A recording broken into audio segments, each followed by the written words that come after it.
பெற்றான் அஞ்சிலே ஒன்றை தாவி, அஞ்சிலே ஒன்றாராக ஆறுயிர்க்காக ஏகி, அஞ்சிலே ஒன்று பெற்ற அணங்கைக் கண்ட அயலாரூரில் அஞ்சிலே ஒன்றை வைத்தான் அவனை மேலுத்து காப்பான். எங்கள் வாழ்வும் எங்கள் வளமும் மங்காத தமிழ் என்று சங்கே முழங்கும். ஒரு தடவை கூட நான் யோகிராம் சரத்குமாரை பார்த்தவன் இல்லை. ஒரு தடவை கூட இந்த ஆசிரமத்துக்கு போனவன் இல்லை. நான் பிளெஸ்ஸிங்ஸ் பார்த்தீங்கன்னா சார் சொன்னாங்கள்ல, முத்துகிருஷ்ணன் சார் சொன்ன மாதிரி சாமி முதுகில் அடித்து பிளெஸ்ஸிங் கொடுத்துக்கிட்டே இருக்கிறாங்க. வச்சுக்கு நான் சாமி இந்த சந்தோஷமாக கொடுன்னு அப்படி கொட்டி கொடுத்துட்ருக்குறாங்க. நான் யோசிப்பேன், முன்ன பின்ன பார்க்காத அந்த பக்கம் போகாத நமக்கே எவ்வளோ கொடுக்குறாருன்னு. பத்மநாப சாமி மாதிரிக்கெலாம் எவ்வளோ கொடுத்துட்ருப்பாருன்னு பார்த்துருக்கோம். கண்கூட நிறைய அவருடைய முன்கதை சுருக்கம் சின்னதாக கேட்டேன். பரிபூர்ணமான பிளெஸ்ஸிங்ஸ் தவிர வேறு ஒன்றும் இல்லை. முத்துகிருஷ்ணன் சார் சொன்னது போல் சாமி பிறந்த ஊர் பனாரஸ், காசி, வாரணாசி தான் அவருடைய பிறந்த ஊர். நான் என்னுடைய பிறந்த ஊருக்கு போனோம், சொந்த ஊருக்கு போனோம். நான் பிறந்த ஊர் ஸ்ரீவில்லிபுத்தூர். என்னோடய சொந்த ஊர்னு பூர்வீகம்னு சொன்னால் மற்றவங்க யாரும் வந்தேரின்னு சொல்கிற முன்னாடி நம்மளே சொல்லிடலாம்ல. யாராவது பீகார் ஆரிய பார்ப்பன வந்தேரி அப்படின்னு சொல்கிற முன்னாடி ஆமாம் பஸ் நாங்களே அங்கே தான் பஸ் சொன்னோம்னு சொல்ல முடிஞ்சு.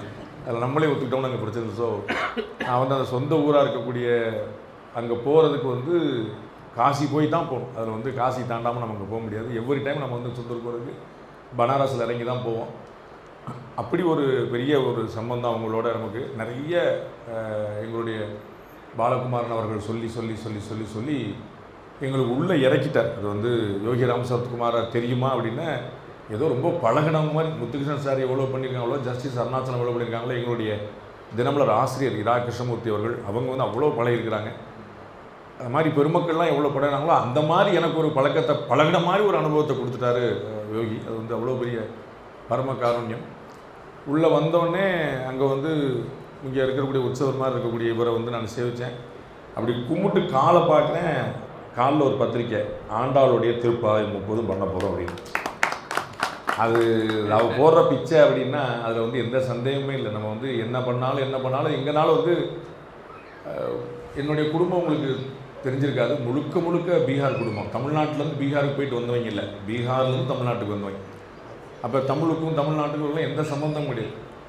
நான் மட்டும்தான் தமிழ்நாட்டில் பிறந்தேன். நான் மட்டும்தான் தமிழ்நாட்டில் பிறந்தேன். ஸ்ரீவில்லிபுத்தூரில் பிறந்தேன். அரசு மருத்துவமனையில் பிறந்தேன். எங்கள் ஆண்டாள் அம்மாவுடைய மனதுக்கு இனியானா இருக்கக்கூடிய ரங்கநாதருடைய நட்சத்திரத்தில் ராசியில் பிறந்தேன். அதனால தான் எனக்கு ரங்கராஜன்னு பேர், அவருடைய ராசி நட்சத்திரத்திலே பிறந்தனால. அப்போ ஒரு பெரிய குடும்பம். நாங்கள் 5 பேர். நான் தான் கடைக்குட்டி. எல்லோரும் பீகாரில் இருக்கும்போது ஒருத்தர் மட்டும் ஸ்ரீவில்லிபுத்தூரில் வரணும் அப்படின்னா அதை அவள் பிடிச்சி இழுத்து போடுறது தான் அப்படின்னு நான் ரொம்ப தினமாக நம்புகிறேன். அது பாருங்கள், யோகிராம் சரத்குமார் பற்றி பேச போனால் முன்னாடி உட்காந்துருக்கா, பாஸ் நம்மளை மறந்துடாதான் மெயின் மேட்ரு இங்கே இருக்குது அப்படின்னு சொல்லிட்டு அம்மா நம்ம பாலாஜி பாகவதர் பண்ணக்கூடிய அந்த கச்சேரி பற்றின ஒரு பிரவச்சனங்கள் பற்றின ஒரு அற்புதமான அங்கே இன்விடேஷன் அங்கே இருக்குது.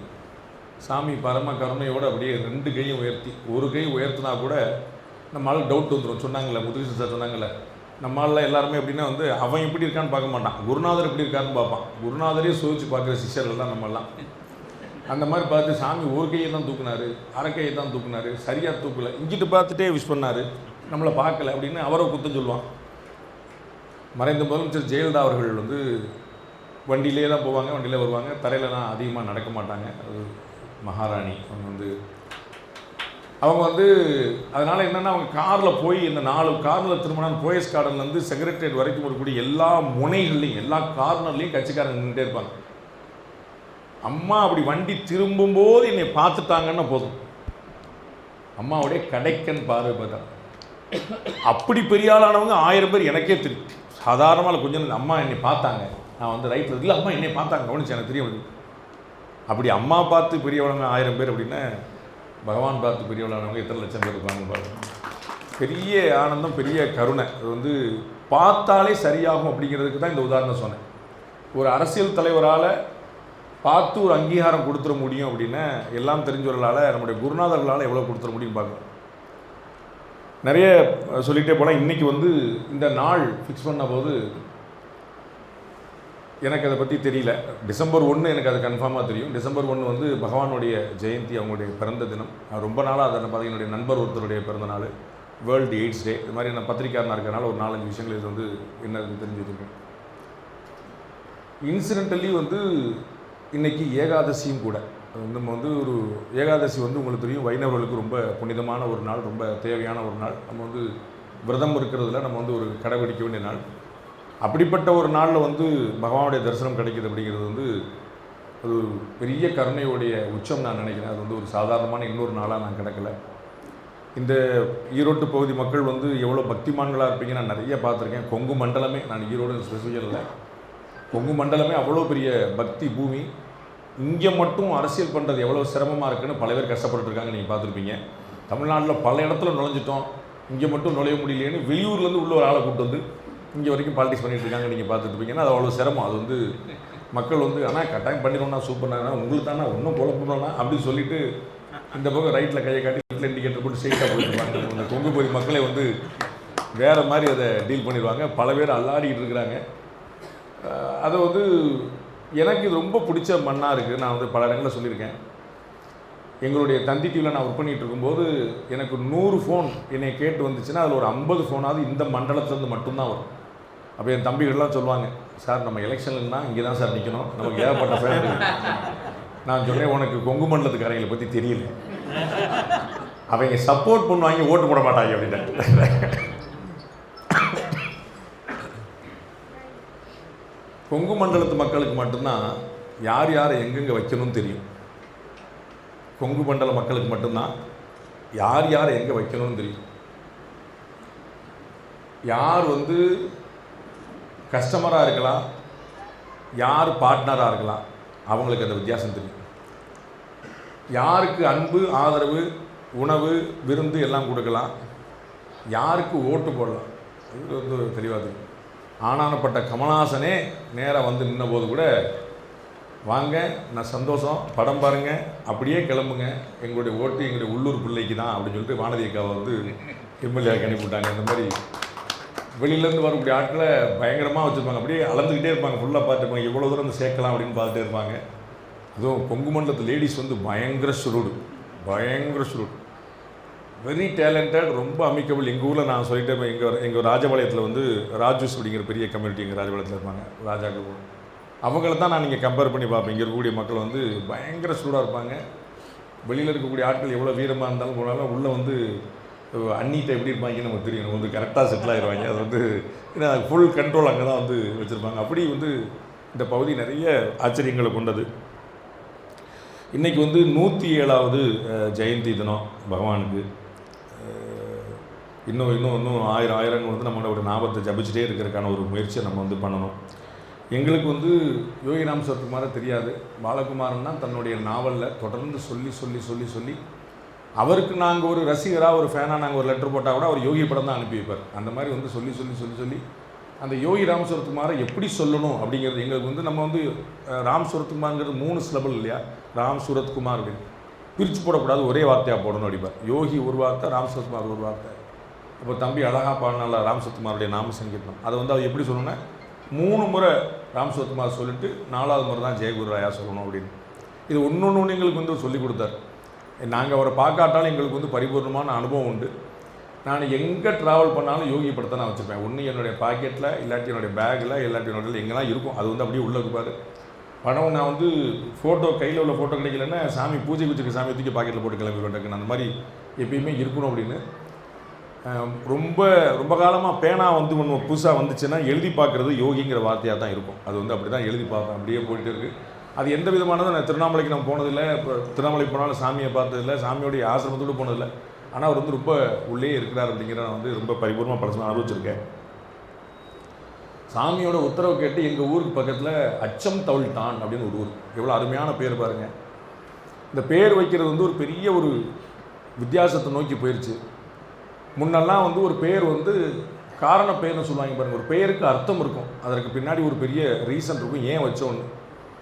நம்மெல்லாம் பெரும்பாலும் தாத்தாவுடைய பேரை, பாட்டியோடைய பேரை மாற்றி வைக்கிற பழக்கம் உண்டு. உங்களுக்கு பிரபலமாக தெரிஞ்ச பேர் சொல்லணும்னா நம்ம திரு வைகோ அவர்கள், கோபால்சாமி வையாபுரி, கோபால்சாமியோட அப்பா பேர் வையாபுரி, கோபால்சாமியோட பையன் பேர் வையாபுரி, வையாபுரியோட அப்பா பேர் கோபால்சாமி, வையாபுரியோட மகன் பேர் கோபால்சாமி. இப்படி தான் இருக்கும். இது காலகாலமாக எல்லா வீட்லையும் இருந்த விஷயம்தான், இருந்துட்டு இருந்த விஷயம். 1ஆம் ராஜராஜன், 2ஆம் ராஜராஜன், 3ஆம் ராஜராஜன், இப்படி தான் அது எல்லாமே இருந்துட்டு இருந்துச்சு.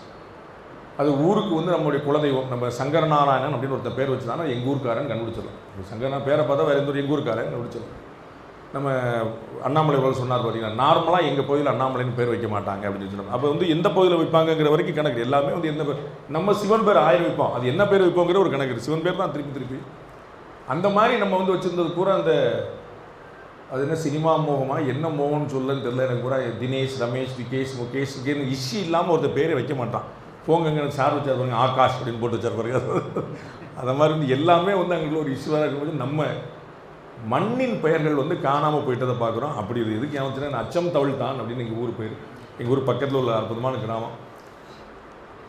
ஸ்ரீரங்கத்தில் இருக்கக்கூடிய ஒரு ஐயங்கார், அவர் வந்து சாமியோடைய பெரிய டிவோட்டி. அவர் வந்து சாமிகிட்ட போயிட்டு அவர் ரொம்ப பெரிய பக்தியாக இருந்திருக்கு. அவர் ரிட்டையர் ஆன பிறகு என்ன செய்ய போனால் ஸ்ரீரங்கத்தில் போய் இருக்க போகிறேன்னொடனே உங்கள் ரங்கநாதருக்கு நிறைய பேர் இருக்கிறாங்க, அச்சம் தவிழ்த்தானில் வந்து ஆள் இல்லை, நீ அங்கே போ அப்படின்னு சொல்லி சொன்னார். திருவண்ணாமலையில் இருக்கக்கூடிய சாமி ஸ்ரீரங்கத்தில் இருக்கக்கூடிய ஐயங்காரை ஸ்ரீவில்லிபுத்தூர் பக்கத்தில் இருக்கக்கூடிய அச்சம் தவிழ்த்தானுக்கு போய் கோயில் போய் பாரு. சாமி அச்சம் தவிழ்த்தான் எங்கே போயிருப்பார் எப்படி தெரியும்? எனக்கு என்ன கணக்குமே கிடையாது.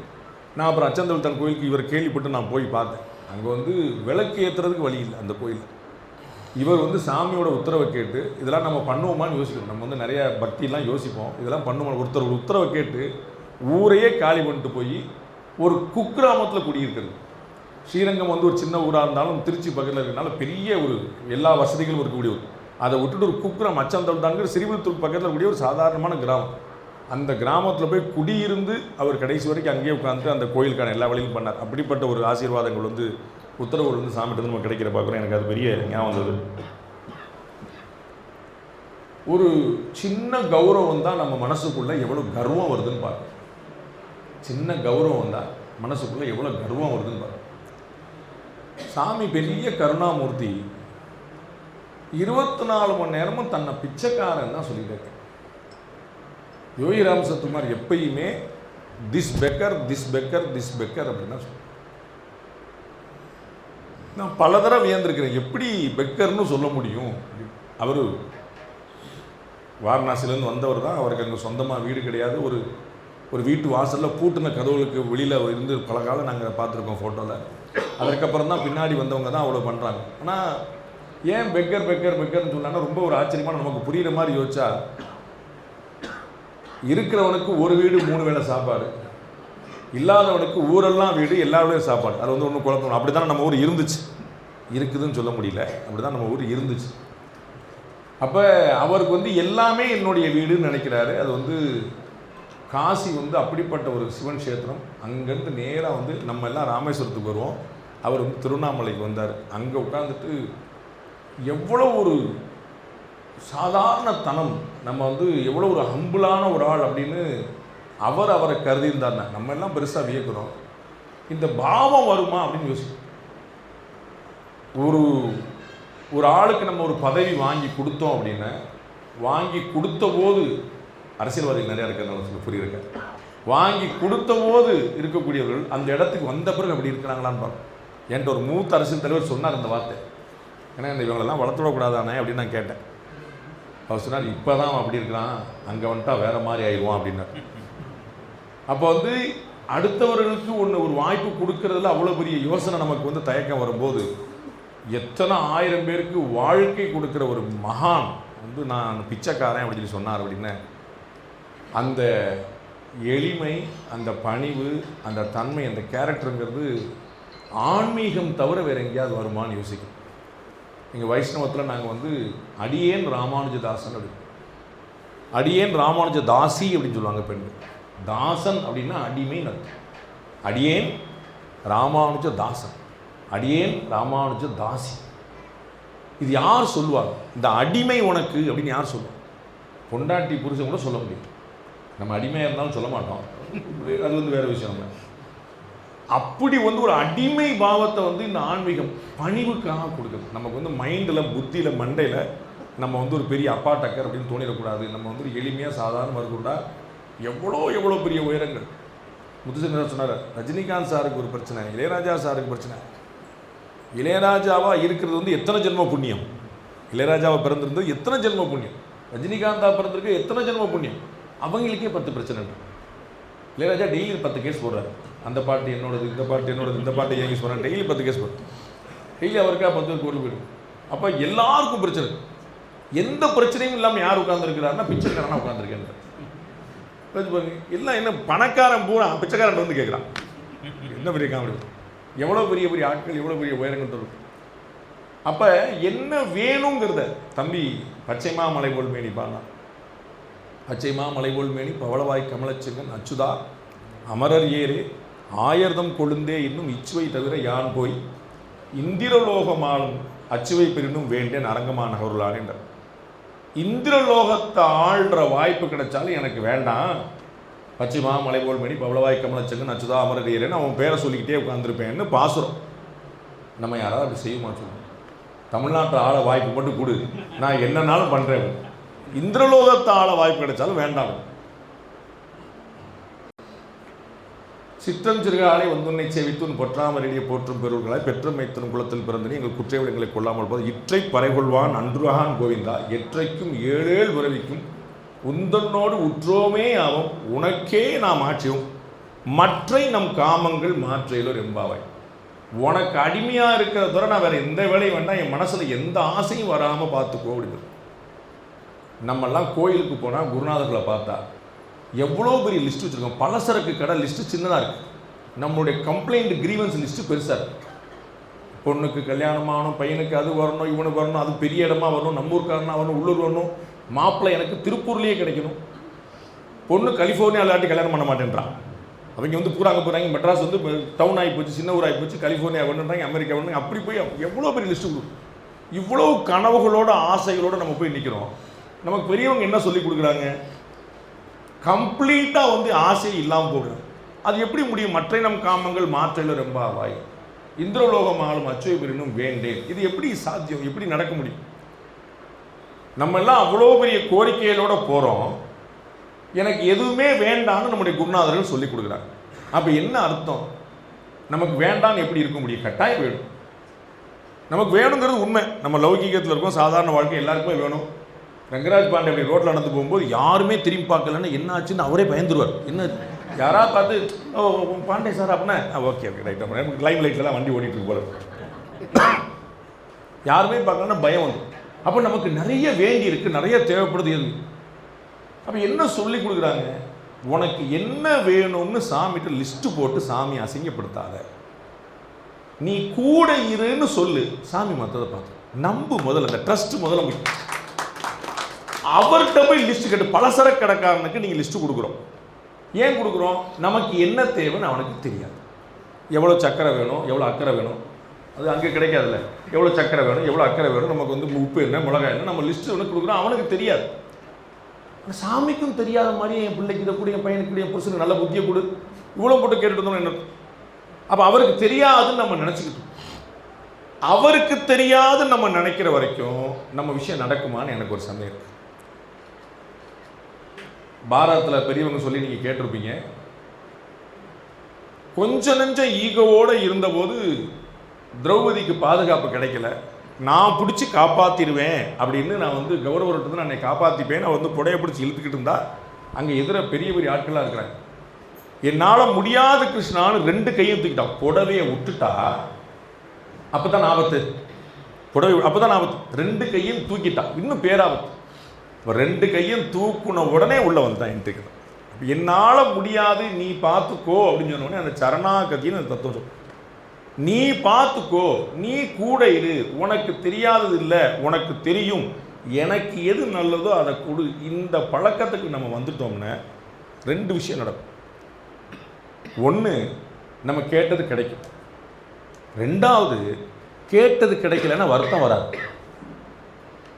ஒன்று கேட்டது கிடைக்கும், இல்லாட்டி கேட்டது கிடைக்கலன்னா வருத்தம் வராது. இதுதான் அவர்களுடைய அருட்பெரும் கருணை. அவங்க என்ன, நம்ம வந்து இன்னைக்கு சாயந்தரம் வரும்போது அண்ணனை பார்த்துட்டோம். பயங்கர பிரபலமான ஜோதிடர் சுயம் பிரகாசம், என்ன பேர், பயங்கர ஆச்சரியம். அது வந்து வேறு யாரும் வந்து பிரகாசம் கொடுக்க வேண்டியதில்லை, அது சுயமே பிரகாசம். அப்படி அண்ணன் அவ்வளோ வந்து ஆச்சரியமான தத்துவங்களை சொல்லிகிட்டு இருந்தார். அப்போ நாங்கள் நிறைய போனால் நம்ம வந்து கேள்வி கேட்போம்ல, அப்போ விதியை மாற்ற முடியுமா அப்படிங்கிற ஒரு கேள்வி உள்ளே வந்துச்சு அந்த கான்வர்சேஷனில். எல்லாருக்கும் அதானே வருது. நம்மகிட்ட எப்படிப்பட்ட கல்ச்சர் இருந்துச்சு பாருங்க. அது ரொம்ப நான் வியந்துக்கிட்டே இருக்கேன். நமக்கு தெரியாமலே நம்மகிட்ட எப்படி இருந்துச்சு. மோசமான ஆட்சி நடந்தால் கூட, ரோடு சரியில்லை, வீடு சரியில்லை, எதில் வந்து தான் எரிஞ்சு போச்சு அப்படின்னா கூட நம்ம ஆட்சியாளர்களை கொலை சொல்ல மாட்டோம். என்னமோ நான் பண்ண பாவம், எவன் குடிய கெடுத்தனும் எப்பயோ தெரியல, ஆண்டவன் என்ன எப்படி சோதிக்கிறான். ஹேய், ஆண்டவன் சோதிக்கலடா, ஆண்டவன் சோதிக்கிறான் அப்படின்னு அந்த அந்த கரெக்ஷனை போடும். இல்லை அது நான் வாங்கிட்டு வந்த விதி. இப்படி எல்லாத்தையும் பெருமாள் மேலேயே சுவாமி மேலேயே பாரம் போடுற பழக்கம் நமக்கு இருந்தது. அது நம்ம கம்ப்ளீட்டாக மாறி நம்ம கையில் இல்லாமல் வந்துருச்சுங்கிற மாதிரி நினச்சிக்கிட்டோம்.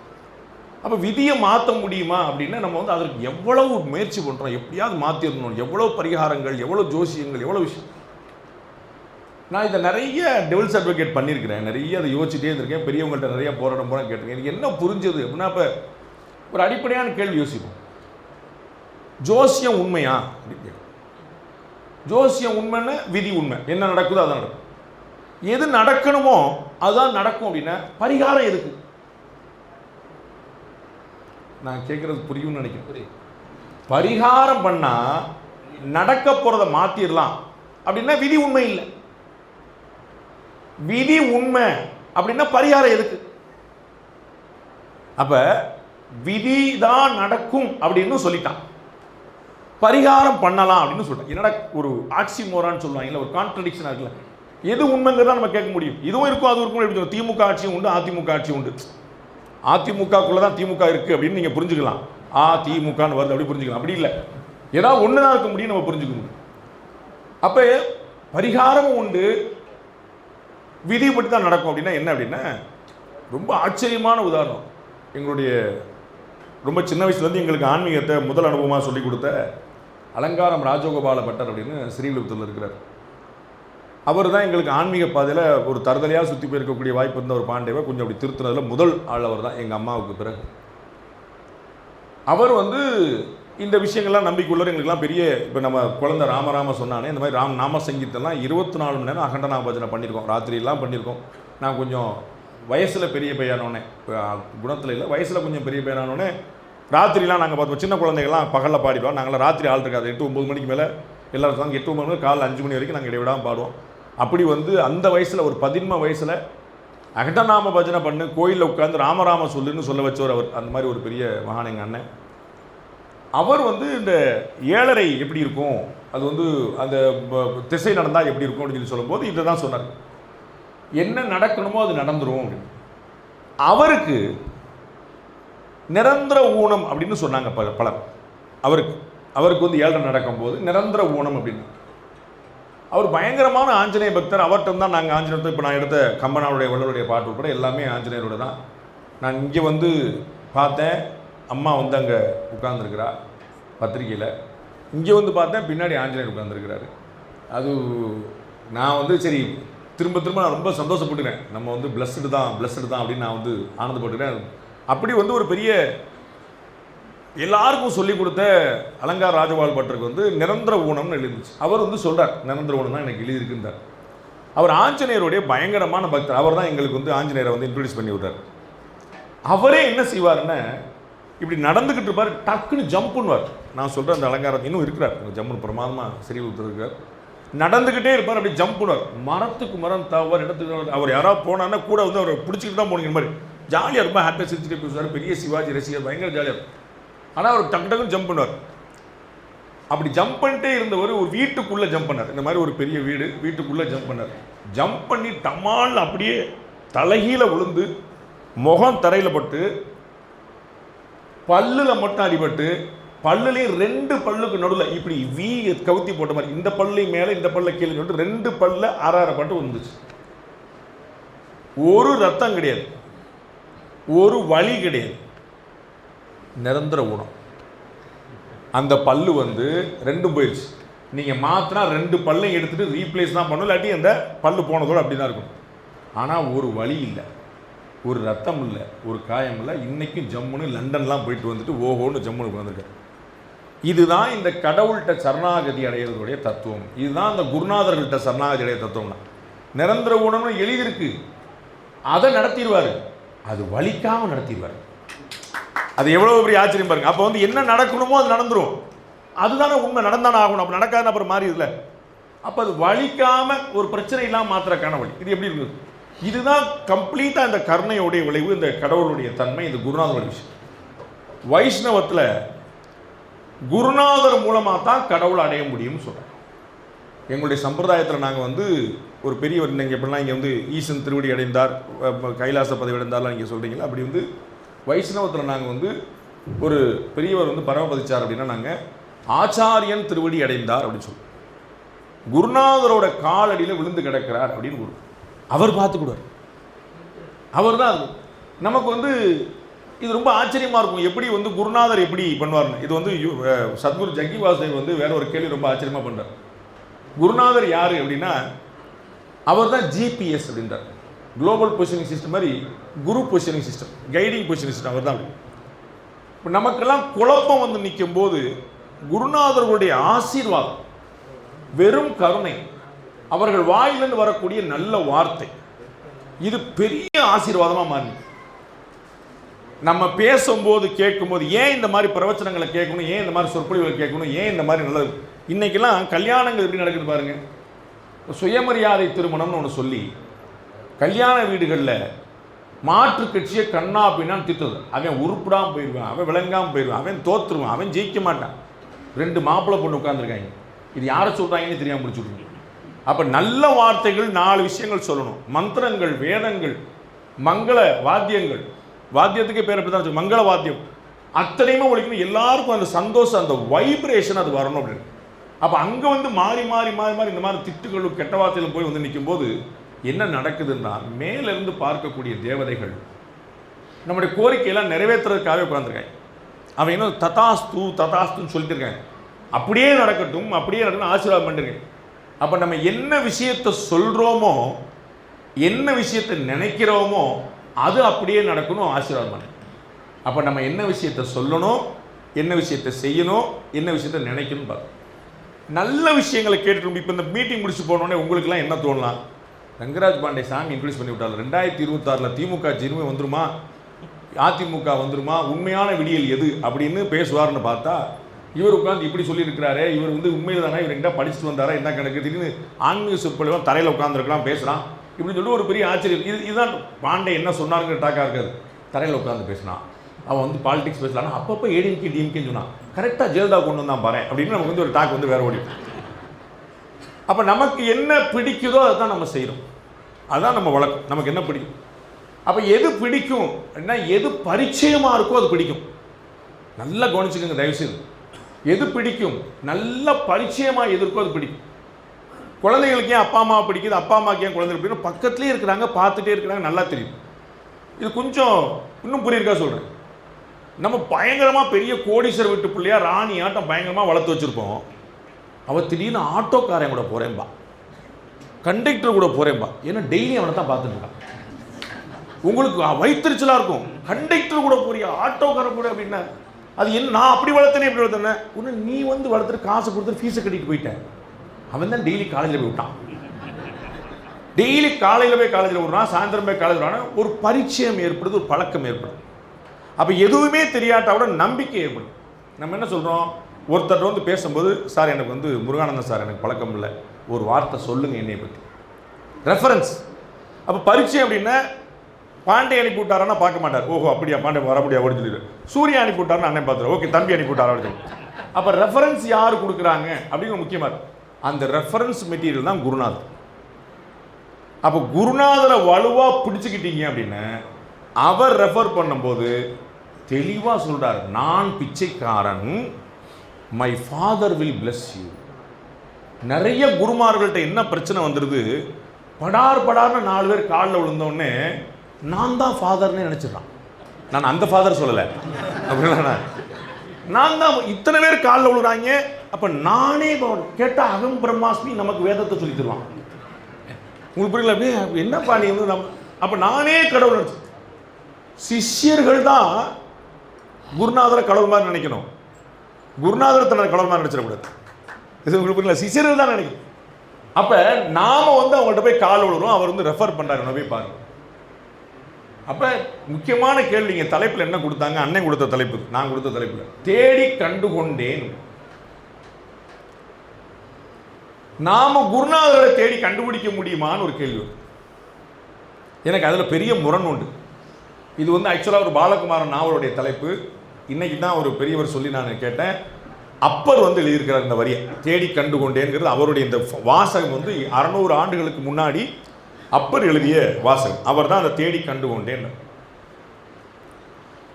தேடி கண்டுகொள்ற அளவுக்கு நமக்கு ஞானம் இருக்குதான்னு யோசிக்க. புட்டபர்த்தி பாபா வந்து 100 ஆண்டு இப்போ நடந்துக்கிட்டு, அவங்களுடைய 100 வருஷம் பாரத பிரதமர் வந்திருந்தாங்க, எல்லாருமே வந்திருந்தாங்க, ஜனாதிபதி வந்தாங்க எல்லாருமே. ரொம்ப வருஷம் முன்னாடி அவருடைய ஆசிரமத்தில் துப்பாக்கி சூடு நடந்தது. சாமியை கொல்ல முயற்சி பண்ணி, புட்டபர்த்தி பாபாவை கொல்ல முயற்சி பண்ணி அவருடைய சிஷ்யர்கள் 2 பேரும் 3 பேரும் வந்து இறந்தாங்க. அப்போ எங்கள் வீட்டில் ஒரு பெரியவர் வந்து, இந்த சாமியாரெல்லாம் நம்ப முடியாதுப்பா, அதெல்லாம் வந்து அதெல்லாம் ஒன்றும் ஒத்துக்கிற மாதிரி இல்லை, ஏதோ இருந்திருக்கும், சும்மாவா சுட போவாங்க. அப்போ ரொம்ப சின்ன வயசு, எனக்கு வந்து ரொம்ப பகீர் இருந்துச்சு, அப்படி சொல்லாத அப்படின்னு சொல்லிட்டு நான் சொன்னேன், அப்படிலாம் சொல்லாத, சாமியார்கள்ட்ட உண்மையிலேயே ஞானம் இருக்குதா இல்லையா அப்படின்னா அதை தெரிஞ்சுக்கிறதுக்கு நமக்கு ஒரு ஞானம் இருக்கணும். நான் சொல்ல போறீங்களா? காய்ச்சல் இருக்கு அப்படின்னு உடம்பு சூட பார்த்து நீங்க சொல்லிடுவீங்க.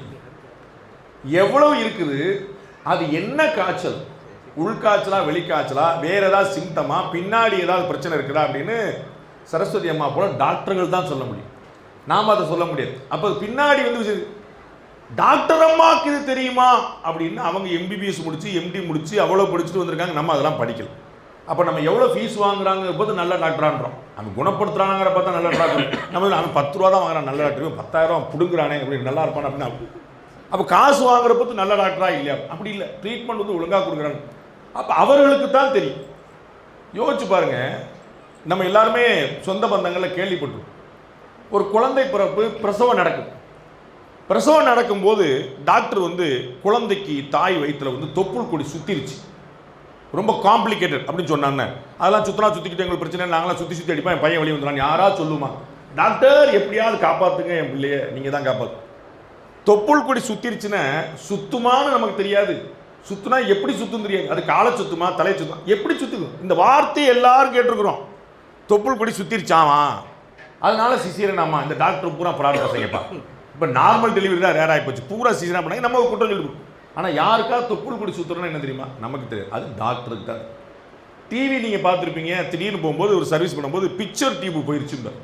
அந்த பிக்சர் டியூப் ஒல்லியாக இருக்குமா, அகலமாக இருக்குமா, குண்டாக இருக்குமா, அது டியூபா, தண்ணி வருமா, அதில் நமக்கு பிக்சர் டியூப் போயிருச்சுன்னா டியூப் இருக்கு. அப்போ ஒரு எக்ஸ்பர்டைஸ், ஒரு மாஸ்டரி, ஒரு பெரிய திறன் ஒன்று இருக்குது அப்படின்னா அதுவே நமக்கு புரியாது. அப்படிங்கும்போது இந்த ஞானம், இந்த ஆன்மீகம், இந்த ஸ்பிரிச்சுவல் எனர்ஜி, அதெல்லாம் நமக்கு தெரியவே தெரியாதுங்கிறது முதல்ல ஒத்துக்கணும். அந்த பக்கம்லாம் நம்ம போனதில்லை. நீ என்னடா பெரிய புண்ணியம் பண்ணியிருக்க அப்படின்னா, வாரத்தில் 4 நாள் கோயிலுக்கு போவேன் அப்படிங்கிறது தான் நம்ம செய்கிற பெரிய புண்ணியம். நம்ம நினச்சிக்கிட்டோம் கோயிலுக்கு போனாலே முடிஞ்சு, அவ்வளோதான் நம்ம பண்ண முடியும், நம்மளால் முடிஞ்சது தான். நம்ம அடுத்து வேலைக்கு போகணும், பிள்ளை குட்டியை பார்க்கணும். அப்போ கோயிலுக்கு 4 வேளை போயிட்டு வந்தேன், 4 நாள் போயிட்டு வந்தேனாலே பெரிய புண்ணியம். அது மட்டுமே இல்லை, ஞானம்ங்கிறது நம்ம பண்ணுறது நம்மளால் முடிஞ்சது. கலியுகத்துக்கு என்ன முடியுமோ நம்ம சொல்லணும். ராமநாமம் சொல்லு போதுன்றான், ராமசரத்குமார் சொல்லிட்டே இருந்தார் இல்லையா?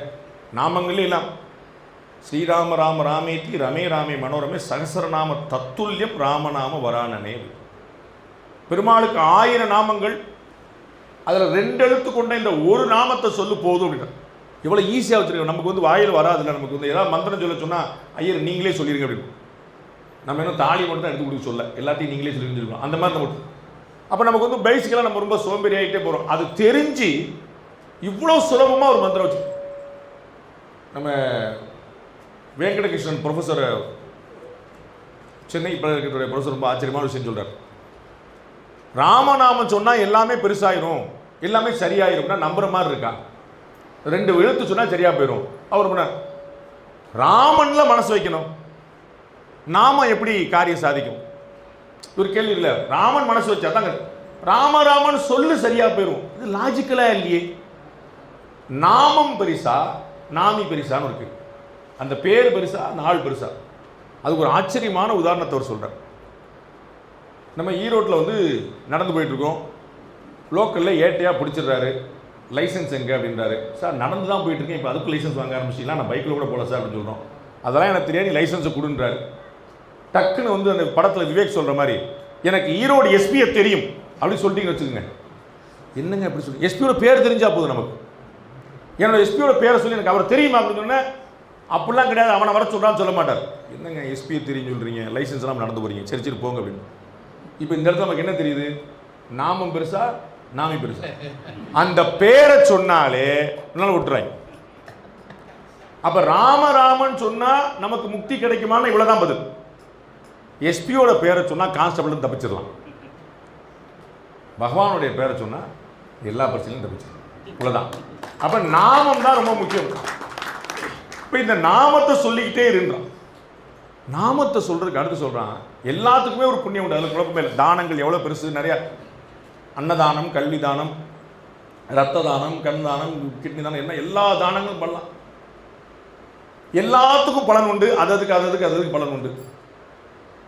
அப்ப நமக்கு விரும்புகிற முக்தி, விடுதலை, வெற்றி, லௌகீகத்தில் வாழ்க்கையில் நமக்கு கிடைக்கக்கூடிய வெற்றி, தேவைப்படுற விஷயம், இதெல்லாம் நமக்கு எப்படி சாத்தியமாகும் அப்படின்னா, அந்த குருநாதர் மூலமாக அது நடந்துச்சுன்னா சாத்தியமாக இருந்தோம். நாமளாம் ஒன்று போகிறோம். நீங்கள் இந்த அரசியலில் நீங்கள் பார்த்துருப்பீங்க, இப்போ யார் யார் எந்தெந்த சீட்டில் தொகுதியில் நிற்க போகிறான்னு ஓடிட்டே இருக்கும். சீட்டு கேட்குறவங்க போனால் ஏடிஎம்கேனா எடப்பாடி பழனிசாமி, டிஎம்கேனா ஸ்டாலின் அப்படின்னு உட்காந்துருப்பான். எடப்பாடி பழனிசாமியோ ஸ்டாலினோ டைரெக்டாக நமக்கு சீட்டு கொடுப்பாங்களா? நம்ம ஒரு நேரம் பார்க்க முடியுமா? அப்போ நம்ம எடப்பாடி பழனிசாமியா உடனே அண்ணன் முருகானந்தத்தை பார்த்தா நமக்கு வேலை நடந்துடும் அப்படின்னு போட்டு அவர் சீட் கேட்டுட்டு இருப்பார். அது வேறு விஷயம். நம்ம வந்து உள்ளே போந்து ஏன்னா எனக்கு ஒரு சீட் வாங்கி கொடுங்க அப்படின்னு நம்ம வந்து உள்ள. அப்போ எடப்பாடி பழனிசாமி அவர்கள்ட்ட ஒரு இன்ட்ரோடக்ஷனுக்கு வந்து நமக்கு வந்து திரு முருகானந்தம் தேவைப்படுவார். அந்த மாதிரி ஒரு குருநாதர் உள்ளே இருந்தார் அப்படின்னா அவர் நமக்கு பிளஸ் பண்ணும்போது அது சாத்தியமாகிறது, சத்தியமாகிறது.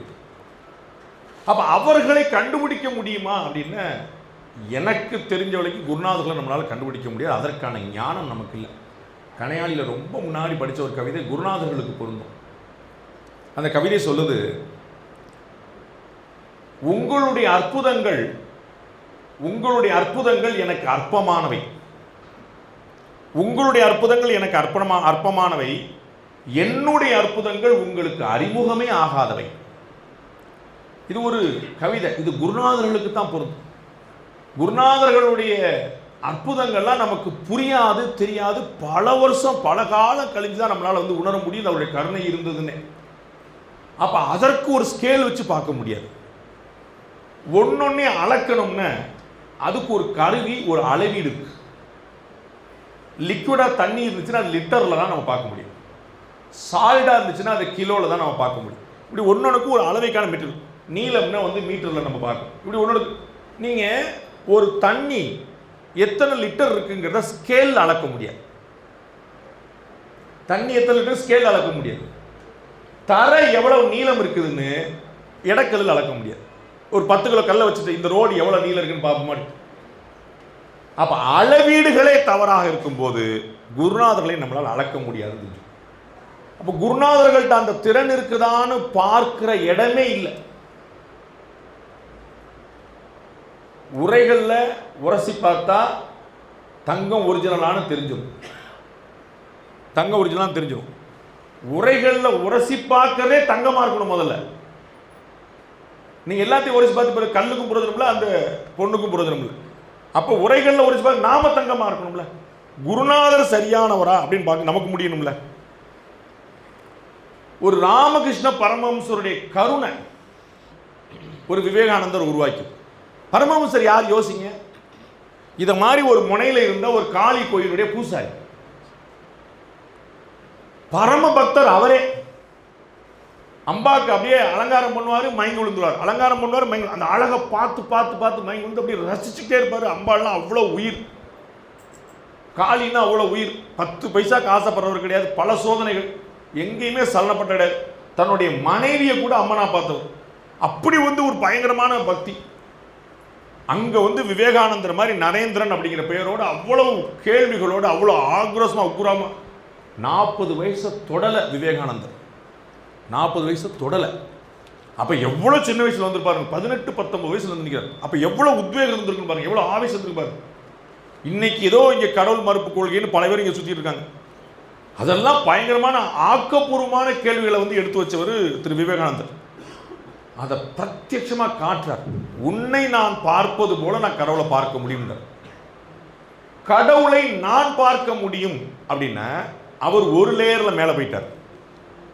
கடவுளை நான் காட்ட முடியும் சொல்லும் போது ஒரு குருநாதராக இருக்கிறார். நமக்கு அந்த அனுபவம் கிடைக்கும் போது நாம பிளஸ்டா மாறிடும். நமக்கு ஒரு லக்கு கிடைக்கும், பெரிய அதிர்ஷ்டம். அந்த லக்க ஒரு ஸ்பரிசத்தில் அடுத்தவங்களுக்கு கொடுக்க முடியும் அப்படின்னா அதுதான் குருநாதர். அவர்களுடைய தகுதி, அவர்களுடைய திறன், அதை ஆராயும் இடத்தில் நாம இல்லை. நாம எல்லாம் என்ன வேண்டிக்கணும்? குருநாதர்கள் நம்மளை எப்படியாவது ஆட்கொள்ளணும். ஒரு நல்ல குருநாதர் நம்மளை எப்படியாவது சுண்டி இழுத்துற மாட்டாரான்னு இயங்கும். நான் எவ்வளவு தபஸ் குறைவா என்னுடைய பூர்வ ஜென்மத்தில் இருந்தா மகாபெரியவர் மேல அவ்வளோ பக்தி வச்சிருந்தேன். மகாபெரியவருடைய அவர் கைலாசம் போன போது நான் நாள் பூரா அழுது விரதம் இருந்து ஒரு பெரிய கவிதை அவருக்கு எழுதுனேன். நம்ம வந்து ஒரு கேட்டதும் கூட போனேன் கிருஷ்ணா கிருஷ்ணாங்கிற அந்த பாட்டை மாதிரி வச்சுட்டு நான் அப்படி எழுதுனேன். ஆனால் நான் அவர் பார்த்ததில்லை, ஒரு நாள் கூட பார்த்தேன். யோகிராம் சரத்குமார் மேலே அவ்வளோ பக்தி. நான் எப்பயுமே வந்து அவரோட தான் நான் ட்ராவல் பண்ணிகிட்டே இருக்கிறேன். அவரை நான் பார்த்ததில் வைக்கல. எவ்வளோ தபஸ் குறைவாக இருந்தால் பார்த்ததில் வைக்கணும். ஆனால் அவர்கள் நம்மை தேர்ந்தெடுக்கிறார்கள் பாருங்க. நீ எங்கே போனா என்ன? முத்துகிருஷ்ணன் சொன்ன மாதிரி பாலகுமாரனுடைய மகன் சிரஞ்சீவி சூர்யா வந்து நீங்கள் இதை பண்ணணுங்கும்போது எனக்கு ரொம்ப பீதி ஆயிடுச்சு. நமக்கு வந்து இதெல்லாம் ஒத்து வராது, இதெல்லாம் சரி வராது. நம்ம வந்து அரசியல்வாதிகளை பற்றி பேசணுமா, நம்ம வண்டியை ஓட்டணுமா, புலப்படுத்தணுமா? ஏன்னா எல்லா அரசியல்வாதிக்கும் ஒரு 10 மார்க் கம்மியாக இருக்கும். நம்ம ஏதாவது ஒன்று முன்ன பண்ண சொன்னாலும் சண்டைக்கு வர மாட்டாங்க. சண்டைக்கு வந்தால் இதை பற்றி சொல்லிடுவாங்கன்னு பயப்படுவாங்க. நமக்கு இதுனா தேவை அப்படின்னா என்ன பார்த்து போயிடலாம். அப்படி வண்டி ஓட்டிடலாம் நம்ம அரசியல்வாதிகள்கிட்ட. இந்த பக்கம் நம்ம வண்டி ஓட்ட முடியாதுன்னு பெரிய பயம். பட் அது உத்தரவாக இருந்தது. பெரிய ஆச்சரியம். அதற்கு பிறகு திரும்ப வந்து தென் சென்னையில் இன்னொரு பகுதியில் வந்து அங்கே ஒரு இதே மாதிரி ஒரு கோயில் நல்லா நின்றுக்கிட்டு ஒரு ராம் சரத்குமார் பிரமாதமாக அங்கே வந்து ஆசீர்வாதம் பண்ணுறார். அந்த கோயில்லையும் வந்து கூப்பிட்டாங்க. இங்கேயும் வந்து உட்கார்ந்துருக்கிறேன். அப்போ குருநாதர்கள் நம்மளை தேர்ந்தெடுக்கிறாங்கன்னு பார்ப்போம். அப்போ நம்மகிட்ட என்ன தேவைப்படுது அப்படின்னா சரணாகதி தவிர வேறு எதுவும் கிடையாது. Surrender, complete surrender. ஒரு அரசியல் தலைவர்கள் காலில் விழ தயங்குவதில்லை. நாம் பெரியவர்கள் காலில் விழுவது நம்முடைய கலாச்சாரமாக இருந்தது. எதிரியே இருந்தாலும் காலில் விழுந்தா என்ன சொல்லுவோம்? நம்ம எனக்கு பிடிக்காத ஒருத்தன் காலில் விழுறான், என்ன சொல்லுவோம்? நல்லா இருறா. அப்ப இந்த சரணாகதி மட்டும்தான் ஆசீர்வாதத்தை தேடிது. நீ நான் இல்ல தலைவரே, நீ தான் சொல்றோம்ல அரசியல்வாதிட்ட, நீ தான் தலைவரை காப்பாற்றணும். அப்ப விடுறா, நான் பார்த்துக்கிறேன்டான். அவர் பார்த்துக்கிடுவார். இந்த குருநாதர்கள் தான் இந்த கோஷ்டி தலைவர்கள். இவர் கோஷ்டி, இவர் கோஷ்டி, இவர் அந்த குருநாதர்கள் அந்த கோஷ்டி தலைவர். அப்போ அவரை நம்பினா நமக்கு வந்து கிடைச்சிடும். அப்போ கம்ப்ளீட்டாக சரண் அடைஞ்சிடும்னா நம்மளால் தேடி கண்டுபிடிக்க முடியாதுன்னு தெரிஞ்சுக்கணும். நம்ம என்ன தேடி கண்டுபிடிச்சிக்கலாம் அப்படின்னா எனக்கு ஒன்றும் தெரியாதுங்கிற தெரிஞ்சுக்கணும். இதுதான் ஞானம்ன்றான். இது சொல்கிறது ரொம்ப easy. there is a huge difference between telling something and understanding something. புரிதல் வேறு, சொல்றது வேறு. சொல்லுதல் யாருக்கும் எளிய, அறியவாம் சொல்லிய வண்ணம் செயல். அப்ப நம்ம வந்து ஞானம்னா என்ன? எனக்கு எதுவும் தெரியாதுங்கிறதா ஞானம் அப்படின்னு சொல்லுவோம். எந்திரிச்சு போன உடனே பாண்டே சார் சுமாரா பேசுனீங்க அப்படின்னு சொன்னீங்கன்னா இவன் எதிர்கட்சிக்காரனால் போனோம் அப்படின்னு உங்களுக்கு புரியுங்களா? அப்போ ஈகோ நிக்குது. வாயில வேற ஒன்று வரும், புத்தியில வேற ஒன்று வரும், மனசுல இல்லை. அதுக்கு பேர் சரணாகதி கிடையாது. அது காலை வாரி விடுவது. தொழுத கையுள்ளும் படையொடுங்கும் ஒன்னார் அழுத கண்ணீரும் அனைத்துனா. கும்பிட்ட கையில ஆயுதம் வச்சிருப்பான. ராஜீவ்காந்தி என்ன நடந்துச்சு? ராஜீவ்காந்தி என்ன நடந்துச்சு? காலில் விழுந்து கும்பிடும் போது பாம் அமுக்குறாங்க. இதை 1991 நடந்ததை 2100 வருஷம் முன்னாடி வள்ளுவர் எழுதுறாரு. தொழுத கையுள்ளும் படையொடுங்கும் அன்னார் அழுத கண்ணீர் மனத்து. எல்லாத்தையும் நம்பிட முடியாது. அப்ப நமக்கு இது தெரியுமாங்கிறது இல்லை, நமக்கு இது தெரியாதுன்னு தெரியணும். நமக்கு இது தெரியாதுன்னு தெரிய முடியாது. ஈகோ வந்து 10 நிமிஷத்துல ஈகோ எடுக்கும். ஈகோ அப்படிப்பட்ட சமாச்சாரம். அதுதான் எல்லாத்தையும் நிற்குது. நானு நானு நானு நானு நான், தன்னை மையப்படுத்தி நம்ம மையப்படுத்தி என்னுடைய புகழ், என்னுடைய கீர்த்தி, என்னுடைய பேர், என்னுடைய பணம், என்னுடைய வீடு. மகாபாரத்தில் தர்மனுக்கும் யம தர்மராஜாக்குமான காரணம் எல்லாரும் கேள்விப்பட்டிருக்கும். எங்கள் ஊர் கல்லறையில் ஸ்ரீமுத்து கல்லறையில் போட்டிருப்பாங்க, இன்று நான் நாளை நீ அப்படின்னு. அதை கணக்கும் போது பீதியாக இருக்குது. டேய் என்னடா இப்படி போட்டுருக்காங்க, இன்று கல்லறை வாசலில் போட்டுருவாங்க, இன்று நான் நாளை நீ. என்னடா சாப விடுறாங்க நினச்சிட்டே இருக்கு. மகாபாரதத்தில் இந்த கான்வர்சேஷன் வருது. ஒவ்வொரு கேள்வியாக கேட்டால் தான் உன்னுடைய மற்ற பிரதர்லாம் எழுப்பி விடுவேன்னு சொல்லி யம தர்மன் சொல்கிறாரு. தர்ம பிரபு வந்து யுதிஷ்டர் வந்து பதில் சொல்லிட்டே வர்றார். அப்போ அவர் கேட்குறாரு, உலகத்திலேயே பெரிய காமெடி எதுரா அப்படின்னு கேட்குறாரு. யம தர்மராஜா கேட்குறாரு, உலகத்திலேயே பெரிய காமெடி எது? எல்லாரும் சாகுறான்னு தெரிஞ்சும் எல்லாரும் சாவான்னு தெரிஞ்சும் நாம மட்டும் சாக மாட்டோம் நினச்சிக்கிட்டு இருக்கிறானே, இதாண்டா பெரிய காமெடி. அப்ப நிச்சயமற்ற தன்மை தெரிகிறது, புரியவில்லை. we know that we have not realized it. அப்ப தெரியும், அப்ப திமிர் கூடவே வரும். உணர்ந்தா அது காணாம. எல்லாம் உணர்ந்த ஒருத்தரால தானே தன்னை பிச்சைக்காரன் சொல்ல முடியும். அவர் யோசிக்கிறார், அவரே வந்து எதையோ கொடுத்துட்டு போறதுக்காக வந்தவர். அவருக்கு என்ன தேவை இருந்துச்சு? அவர் இங்கே வந்தார், யோகிராந்தம் வந்தார், போனார், இருந்தார். அவர் வந்து கடைசியில் அவர் வந்து மேலே முக்தி அடைஞ்ச நாள் வரைக்கும் அவர் என்ன அனுபவிச்சார்? அவர் கடைசி வரைக்கும் பிச்சைக்காரன் பிச்சைக்காரன் சொன்ன இவர்கள்லாம் பின்னாடி வந்து சேர்ந்து தான் ஒரு ஆசிரத்தை கொடுத்தாங்க. அவர் இந்த வீட்டு வாசலே சௌக்கியமாக இருந்தார், எந்த குறையும் இல்லாமல் இருந்தார். அதே கர்வத்தோட, அதே திமுறோட, அதே ஆவேசத்தோட, அதே ஆசீர்வாதத்தோட, அதே பரமக்கரோட ஆள் நடந்துச்சு. பாருங்க, ஒரு கை நிறைய கடலை எடுத்து கொடுத்து இதுதான் உனக்கு மருந்துன்றார். ஏன் இப்படி கடலை எப்படி மருந்தாகும்? இல்லாஜிக்கலாக இருக்கும்ல. கொஞ்சம் யோசிக்கணும். கடலை வந்து யாரோ ஒரு பாட்டியமாக கடலை கொடுக்குறாங்க. இந்த கடலை எடுத்துட்டு 5 முறை ஆப்ரேஷன் பண்ண, வயிற்றுல ஆப்ரேஷன் பண்ண ஒருத்தருக்கு 6ஆம் முறை ஆப்ரேஷன் பண்ணி கடலையை சாப்பிட சொல்லி சரியா போயிடும் அப்படின்னா எப்படி சரி? லாஜிக் இருக்குதா? இருக்குது. எப்படி? இன்னைக்கே உங்களை கிட்னி தானம் பண்ண சொன்னா என்ன செய்வீங்க? பெரியப்பா கொஞ்சம் உடம்பு முடியலையா பாப்பா, கொஞ்சம் கிட்னி கேட்குறாங்க, கொஞ்சம் கிட்னி கொடுத்துருந்தா 2 வச்சிருக்கேன், 1 கொடுத்துரு அப்படின்னு என்னை பார்த்தா உனக்கு எப்படி தெரியுது? எப்போ இல்லையா? இன்னைக்கே 80களில் லீலாவதி அம்மா எம்ஜிஆருக்கு கொடுக்குறாங்க கிட்னியை. 1980 2025 நீங்கள் யார்ட்டா கிட்னி கேட்டிங்கன்னா சட்னி கூட கொடுக்க மாட்டேன், ஓடி போயிருமா. 80களில் கிட்னி கொடுக்குறாங்க. அப்போ ஆப்ரேஷன் நடக்குது அமெரிக்காவில், புருக்லின் ஹாஸ்பிட்டல். எம்ஜிஆரை காப்பாற்றின அந்த டாக்டரா? தமிழ்நாடு முழுக்க நடந்த பிரார்த்தனை. கோவில்களாக மசூதியில் சர்ச்சில் போகிற பூரா அந்த ஒளி விளக்கு பாட்டை போட்டு இறைவா நீ ஆணையிடு அப்படின்னு சொல்லி போட்டு அந்த பாடத்தில் சர்வமத பிரார்த்தனை, கூட்டு பிரார்த்தனை, அனுப்பி மாறி மாறி மாறி மாறி மாறி மாறி மாறி பிரார்த்தனை. ஒரு பிரார்த்தனை நாமினேஷனே ஃபைல் பண்ணாமல் ஒருத்தர் முதலமைச்சராக்கு. அவர் அமெரிக்காவில் இருக்கார், படுத்துக்கிட்டே ஜெயிச்சார்னு சொல்லுவாங்க. கேள்விப்பட்டீங்களா? 40 வயசு 50 வயசு மேலே இருக்கலாம், கேட்டு பாருங்க. நாமினேஷனை அமெரிக்காவில் இருக்கக்கூடிய இந்திய தூதர்கிட்ட கொடுக்குறாரு. கற்பனை பண்ண முடியாத விஷயங்கள். முதலமைச்சராக போனார், முதலமைச்சராக வந்தார். அன்னைக்கு எதிர்க்கட்சி தலைவர் கலைஞர் சொல்றார், அவர் உயிரோடு வந்துட்டாருன்னு ஆட்சி அவர்கிட்ட கொடுத்துட்றேன், என்னைய முதலமைச்சராக. அவர்கிட்ட கொடுத்துருக்கு, நாங்கள் டேரக்டாக அவர்கிட்ட கொடுத்துருவோம்ல, அதில் உங்கள்கிட்ட கொடுத்தா தலைவர் வந்து அசரவே இல்லை. எப்படி வாய்ப்பு இருந்தாலும் விட்டுறக்கூடாது, நீங்கள் எனக்கு கொடுங்க, நான் பத்திரமா வச்சு நான் திருப்பி கொடுத்துட்றேன் அப்படின்னு சொல்கிறேன். பரதன் மாதிரி அவர் பாருங்க, அங்கே நாமினேஷன் தாக்கல் ஜெயிச்சார். எப்படி சாத்தியம்? யாரோ 100,000 பேருடைய பிரார்த்தனை. முக்கியமான விஷயம் நண்பர்களே, ஹிந்து மத தர்மத்தில் கூட்டு பிரார்த்தனை கிடையாது. ஹிந்து மத தர்மத்தில் கூட்டு பிரார்த்தனை கிடையாது. அடுத்தவர்களுக்காக நம்ம பண்ணிக்கலாம். கூட்டு திருவிழாக்கள் உண்டு, கொண்டாட்டங்கள் உண்டு. 10 பேர் சேர்ந்து கூடி திருவிழா, 10 பேர் சேர்ந்து கூடி வழிபாடு நடத்துறது இல்லை. ஏன்னா இந்த மதத்தில் ரொம்ப தெளிவாக அவரவர் புண்ணியம் அவரவருக்கு, அவரவர் பாவம் அவரவருக்கு. இதில் வந்து இன்னொருத்தர் வந்து சரி பண்ணிடுவாருங்கிறது கிடையாது. பிரார்த்தனைகள் சரி பண்ணும், அது அடுத்தவனுக்காக. ஏன் அடுத்தவனுக்காக பண்ணுற பிரார்த்தனை சரியாயிரும்? தனக்காக பண்ண அங்கே முன்னாடி நான் நிற்கும், நந்தி மாதிரி. அப்போ எனக்காக அப்படின்னா இவன் முன்னாடி நின்றுறான். அப்போ திரும்ப அவன் கும்பிட்டு சாமி இல்லை, நான் இப்படியாவது பிழைச்சிடணும், நான் இப்படியாவது பெரிய ஆளாயிரம்னா, டேய் நீ உன்னை தான் கும்பிட்டு. அப்போ இதை அழிச்சுட்டு அந்த பக்கம் போய் நிற்கும் போது அந்த சரணாகதின்னு வந்து நிற்கும்.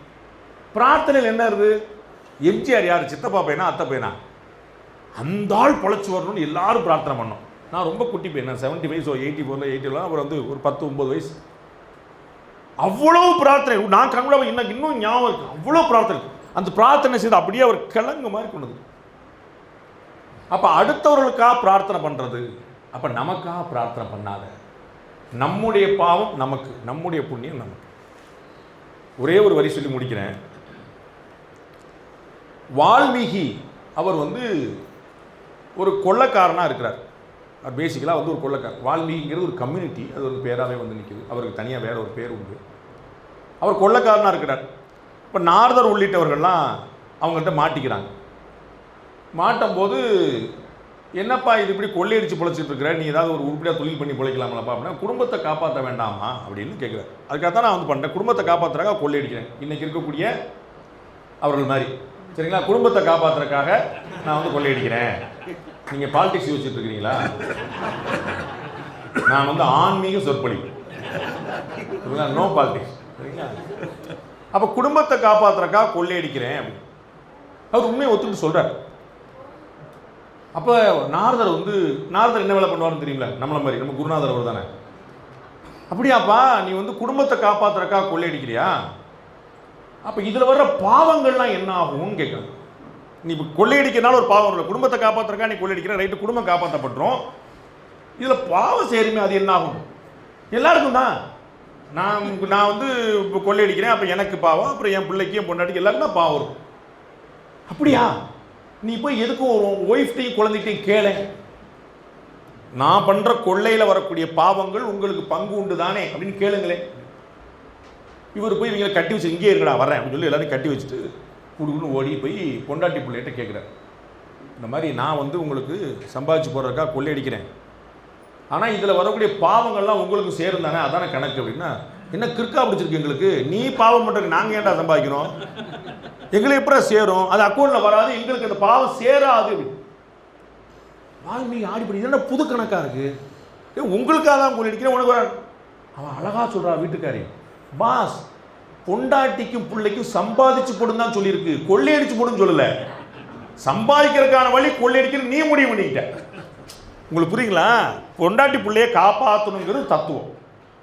அது எப்படி? நீ மாடுமே, ரோடு போடு, உழைக்க மாட்டேன், ஈஸியாக வந்து ஒரு 4 பேர் சிக்குவான பிடிச்சி ஏமாற்றி நம்ம பண்ணி சொல்லி நினச்சிட்டு இருக்கிற.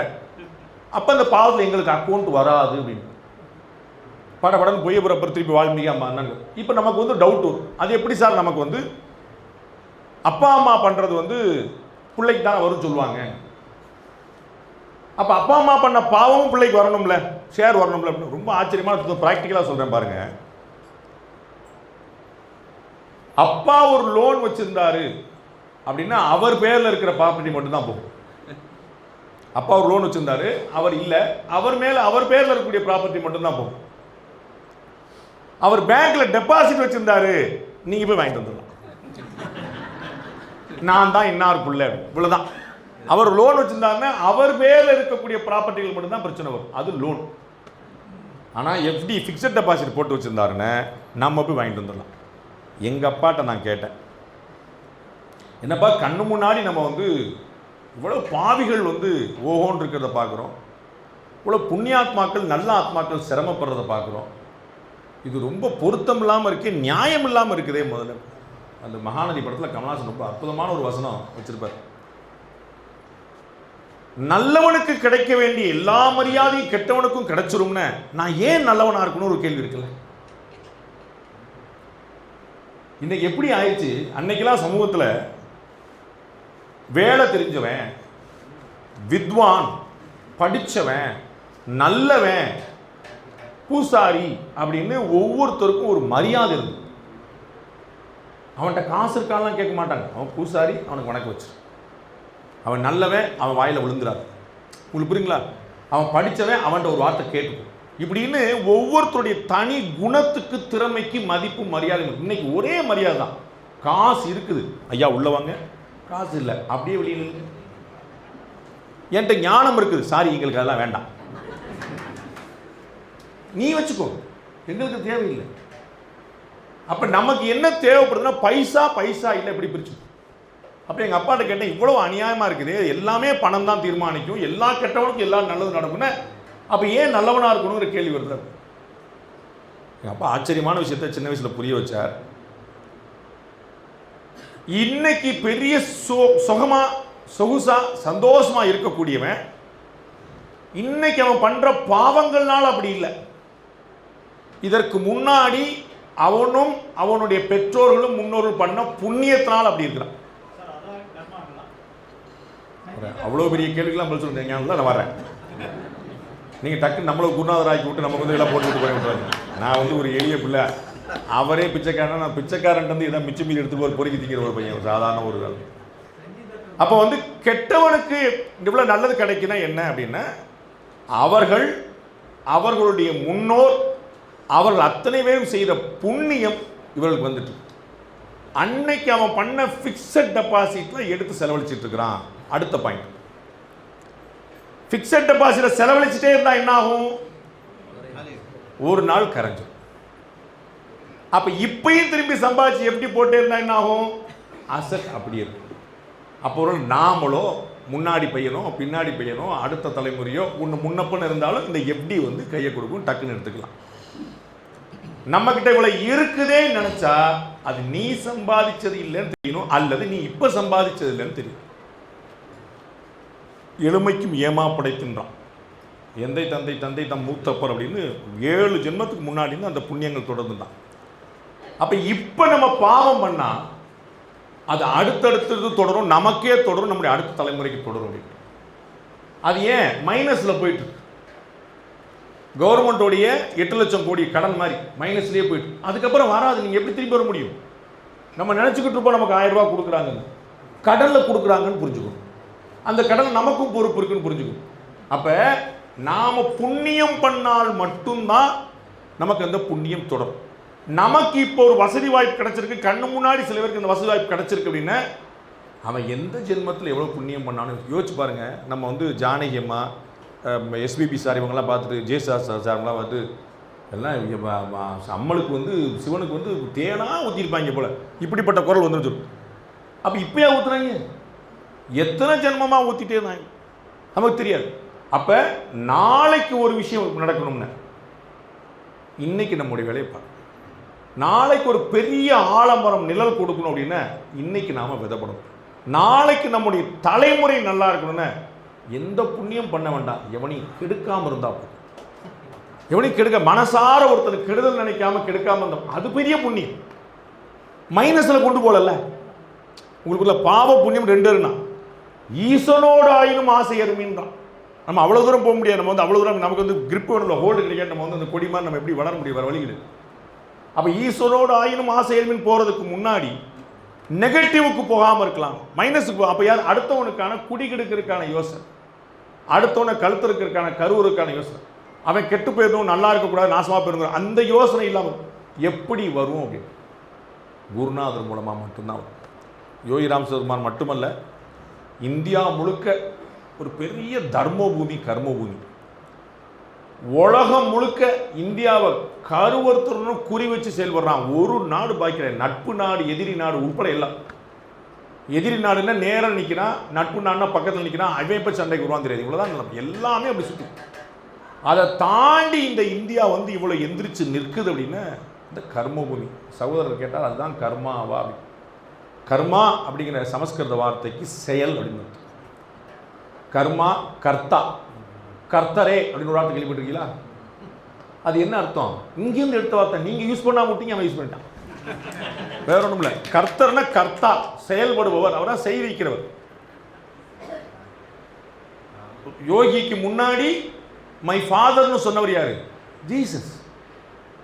அவர் தான் என்னுடைய ஆண்டவரே, தகப்பனே, இவர்கள் வந்து என்ன பாவம் செய்கிறார்கள் அறியாமல் செய்கிறார்கள் சொல்லிட்டு தகப்பன் மேலே இருக்கிறான்னு சொன்னவர் அவர் தான். அதே தான் ராம் சோத்துக்குமான்னு சொன்னார். அப்போ குருநாதர்களை நம்ம வந்து காலை பிடிச்சுக்கணும். இந்த கர்மா அப்படிங்கிறது செயல் அப்படின்னு தெரிஞ்சுக்கணும். எல்லா வினைக்கும் எதிர்வினை உண்டுன்னு தெரிஞ்சுக்கணும். ஆன்மீகம் சொல்றதை மறந்துட்டா கூட நியூட்டனுடைய 3rd லா பார்த்துட்டா கூட போதும். சயின்டிஃபிக்காவே எல்லா வினைக்கும் சமமானதும் எதிரானதுமானன்றான். ஈக்குவலா வந்து அடிக்கும், சும்மா இல்லை. நம்ம அவனை 100 முறை அடிச்சா 1 முறை. சமமானதும் எதிரானதுமான எதிர்வினை உண்டு. அப்போ நம்ம பார்த்துருக்கோம், எல்லாம் சொல்லியிருக்காங்க, நம்மகிட்ட தான் சொன்ன பிரச்சனை. நமக்கு எல்லாமே தெரியும், எதுவுமே புரியல. இதுதான் பெரிய பிரச்சனை. நான் சொல்கிறேன், ஏதாவது ஒரு பழம் முடியாது உங்களுக்கு புதுசாக. வினையா இருத்தவன் வினையா இருப்பான், தினையா இருத்தவன் தினையா இருப்பான். அப்போ நீ விதைச்சது தினையா வினையான்னு பார்த்துக்கணும். எல்லாமே தெரியும், ஆனால் என்னென்னா உள்ளே இறங்குறது. ஏன் இந்த புரோகிராம் முடித்தோடனே பிக் பாஸ் பார்த்துடணும், மிச்சம் 4 எபிசோடு விட்டேன், பாண்டியன் ஸ்டோர்ஸ் பார்த்துடணும், விட்டுவிட்டேன், அவசரத்தில் ஏதோ சொன்னாங்க வந்துட்டேன் அப்படின்னு ஏதோ ஒரு சீரியலை பார்த்து கொடுக்கும்போது அங்கே தான் மாமியாருக்கு எப்படி பாலியல் விஷம் கலப்பது எப்படின்னு சொல்லி தராங்க. அதை சிரிச்சுக்கிட்டே கொடுக்கணும், வேற அந்த ஃபோக்கஸ் க்ளோஸ்அப்பில் வேற வச்சு கொடுக்குறாங்க. அப்போ நம்ம ஆளுகள் பாலியல் வச்சு, நம்ம மருமக உண்மையிலேயே தங்கமாக தான் இருப்பான், அவள் அந்த நேரம் பார்த்து பால் கொண்டு வருவான். நமக்கு டவுட், அங்கங்கே பால் கொண்டு வராங்க, இங்கே பால் கொண்டு வராங்க, இவளும் பார்த்துருப்பாள் அந்த எபிசோடு. அப்படி என்னென்ன இது இந்த சத் விஷயங்கள்ங்கிறது தொடரணும். மனிதனுடைய மிகப்பெரிய பலவீனம் மறதி. மிகப்பெரிய பலவீனம் மறதி. மறந்துடுவோம். நன்றி மட்டுமல்ல, நன்றல்லதையும் சேர்ந்தே மறந்துடுவோம். நன்றியும் மறந்துடுவோம், நன்றி சேர்ந்து. இந்த மறதி தான். அப்போ அதனால தான் திரும்ப திரும்ப திரும்ப கீதைக்கு பிறகு ஒரு புஸ்தகம் வேணுமா? கண்ணனுக்கு பிறகு ஒரு கடவுள் வேணுமா? ஏன் அவதாரங்கள் வந்துட்டே இருந்துச்சு? ஏன் குருநாதர்கள் வந்துட்டே இருந்தாங்க? ஏன் புத்தகங்கள் வந்துட்டே இருக்கு? ஏன் இன்னைக்கு வரைக்கும் நம்ம மறந்துடுவோம்? அப்போ திரும்ப திரும்ப திரும்ப நினைவூட்டும். எப்படி? அரசியல்வாதிகளை போல. ஏப்ரல் மாதம் போலிங் நடக்கும், உங்கள் வீட்டுக்கு எத்தனை முறை கட்சிக்காரங்க வருவாங்க பாரு, எத்தனை முறை, ஒரு முறையில் 2 திரும்ப திரும்ப. ஏன்? ஞாபகம் மறந்து விடாதீர்கள், மறந்தும் இருந்து விடாதீர்கள். அதுதான் முக்கியம். அப்போ நம்ம மறக்காமல் இருக்கிறதுக்கு எது? குருநாதோட கிருபை தான். நீங்கள் எல்லாம் படிச்சிருப்பீங்க, எக்ஸாம் எழுதிருப்பீங்க எல்லாருமே வாழ்க்கையில். எக்ஸாமில் நீங்கள் படித்த கேள்வி வந்திருக்கும், பதில் வராது. நீங்கள் அந்த கேள்வி படித்து பதில். ஏன்? இதுதான் குருநாதருடைய கருணை. ஞாபகம் வரணும்ல, ஞாபகம் வரணும்ல. எப்படி ஞாபகம் வரும்? உள்ள தூக்கி அவ்வளோ அடைச்சி வச்சு எப்படி ஞாபகம் வரும்? அப்போ இந்த இடத்துல இந்த விஷயத்தை ஞாபகம் வர வைக்கணும். யாரால முடியும்? குருநாதர்களால் மட்டும்தான் முடியும். நிறைய குருநாதர்கள் பிறந்த பூமி. நிறைய குருநாதர்களை தொடர்ந்து கும்பிட்டுட்டே வாங்க, சரணாகதி பண்ணுங்க. குருநாதர்களை தேடி கண்டுகொள்வதற்கான முயற்சி பண்ணாமல் குருநாதருடைய காலிலே விழுந்து கிடங்க. யாராக இருந்தாலும் பெரியவர்கள் அப்படின்னா பெரியவர்கள் தான். வயது, அனுபவம், திறமை, படிப்பு எல்லாவற்றிலும் பெரியவர்களுக்கு மதிப்பு. ஆதிசங்கருக்கு என்ன வயசு? அவர் என்ன 90 100? எப்படி எல்லாரும் ஒரு காலம் தான். அந்த வித்வத், அந்த ஞானம், அந்த பரமேஸ்வரனே வந்து நின்னா அப்படிங்கிறது. அப்போ வயசு கூட இல்லாமல் ஞானம் பார்க்கணும், திறமை பார்க்கணும் தான், அறிவு பார்க்கணும். இந்த பெரியோர்களை மதிக்கக்கூடிய தன்மை, குருநாதர்கள் காலில் சரணாகதி அடைய தன்மை, கோயிலுக்கு போகக்கூடிய வழக்கம் அடுத்த தலைமுறைக்கும் கொண்டு போய் சேரணும். இந்த மாதிரி பிள்ளைகள்லாம் எப்படி வரும்? இந்த மாதிரி பிள்ளைகளுக்கு எப்படி பாடுவோம்? நம்ம பார்க்கணும். பிரமாதம் பாடுறான் அப்படின்னு சொல்கிறோம், எப்படி பாடுவான்னு சொல்லணும்ல. அவன் பிறந்து ஆப்ரேஷன் தேட்டரில் வந்தோடனே பாட ஆரம்பிச்சிட்டானா. அப்போ அம்மாவும் அப்பாவும் வீட்டில் இருக்கக்கூடிய பெரியவங்களும் சொல்லி சொல்லி சொல்லி சொல்லி கொடுத்து, பாட்டை சொல்லி கொடுத்து வளர்ந்து இந்த பக்கம் தான் வரணும். அவனுக்கு ஒரு ஆட தோணாதா? அவனுக்கு ஒரு ஓட தோணாதா? அவனுக்கு அந்த வயசில் இருக்காது, எல்லாமே இருக்கும். அப்போ இங்கே போய் நெத்தி நிறைய பட்டையை போட்டு இப்படி முருகா அப்படின்னு சொன்னால், அவன் அந்த முருகனை கூப்பிடும்போது வராமல் இருந்துருவானா? அந்த முருகன் அது இருந்துருவான், ஓடி வந்துட மாட்டானா? அப்போ எப்படி சாத்தியமாகுது? அப்போ ஞான குழந்தைகள் பிறப்பது ஞான பெற்றோர்களுக்கு மட்டும்தான் புரிஞ்சுக்கணும். அப்போ நாம ஞான பெற்றோர்களாக இருந்தால் தான் நமக்கு ஞான குழந்தைகள் பிறக்க முடியும். நம்ம இரண்ய கசிபாவாக இருந்தோம் அப்படின்னா ஒரு பிரகலாதன் வருவான், ஆனால் முதல்ல நம்ம தூணை தான் பிழைப்பான். அது அப்படி ஒரு பிரகலாதன் வந்துடுவான், நம்ம தூணை தான் முதல்ல பிழைப்பான். அதனால் குருநாதர்களுடைய காலை சிக்கன பிடித்தேன் இனி எங்கு எழுந்துள்ளது இனியே அப்படிங்கிற மாதிரி அவர் நம்ம காலை பிடிச்சோம். அவர் தப்பிக்கக்கூடாது. காலை உதரும் போது அவர் காலை நம்ம மேலே படும்ல, அவ்வளோதான் புண்ணியம். இப்படி ஓசில் அடிச்சு போயிடலாம். Thank you very much. ரொம்ப நன்றி. பரமானந்தம். நிறைய நல்ல நடக்கட்டும். இறைவன் கூட இருக்கட்டும்.